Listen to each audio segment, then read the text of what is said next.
Sometimes we have a block, you know. We think, yes, but if only that person would blang, blangity, blangity, blang. If they would only stop doing blah, blah, and if only they would start doing blah, blah, then I could have a better life or something. Well, okay, so how can we stop letting another person control us? Hmm? Well, we have to ask ourselves first, how did we get into this situation? So ask yourself, and stop blaming that other person and start naming what went wrong or what happened. Start naming it. Ask yourself, what happened? And why? Why did you let it happen?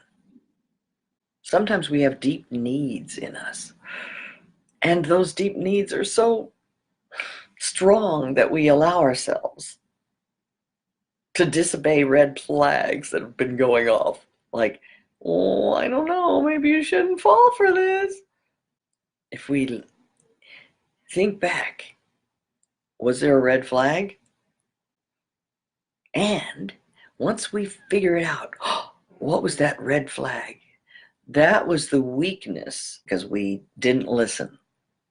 So who allowed it to happen? We did, by not listening to our own intuition. And that's what got us in this mess in the first place. And what was our intuition trying to tell us anyway? What is our intuition always trying to tell us?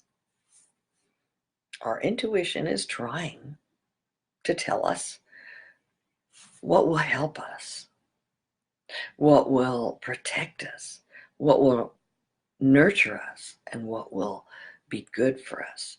So our intuition is always warning us against danger and protecting us, because our intuition always wants what's best for us.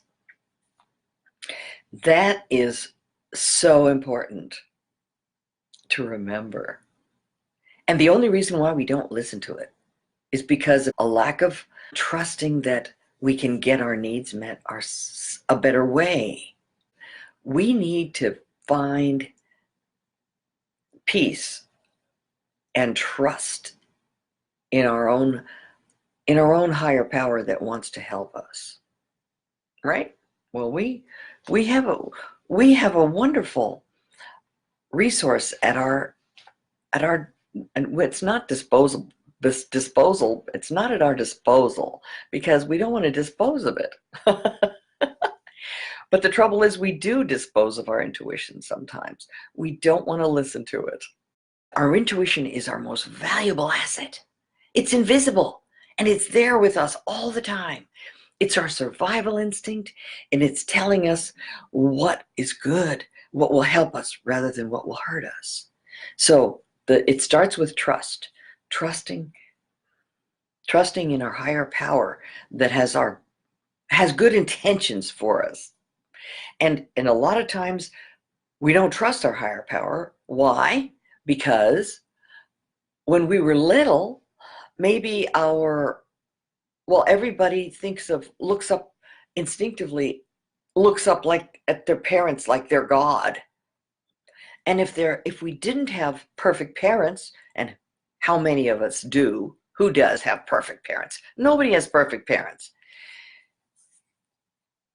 If we didn't have perfect parents and they made mistakes, or they were mad or angry or did something cruel, or we were abused or thwarted in our desires, whatever it was, sometimes we have this gnawing feeling that nobody wants us to get what we need, and we just need to suck it up and go along with, to get along and stuff our feelings. Fred Kimball, who helped me learn to listen to my intuition, he said that the intuition is part of the survival instinct, because God wants us to survive. Our higher power wants us to survive. He doesn't want us to die. So when we don't listen to our intuition, just think we are not wishing ourselves well. So, number one, remember that you are important, that you are worthwhile. Your Heavenly Father is the richest man in the universe. He loves you, he created you, and whatever way you look at your higher power, if you want to call it God, you want to call it your creator, whatever created you, the life force itself created you, and you are very, very important, very special. So you have a job to do. Take care. Thank you.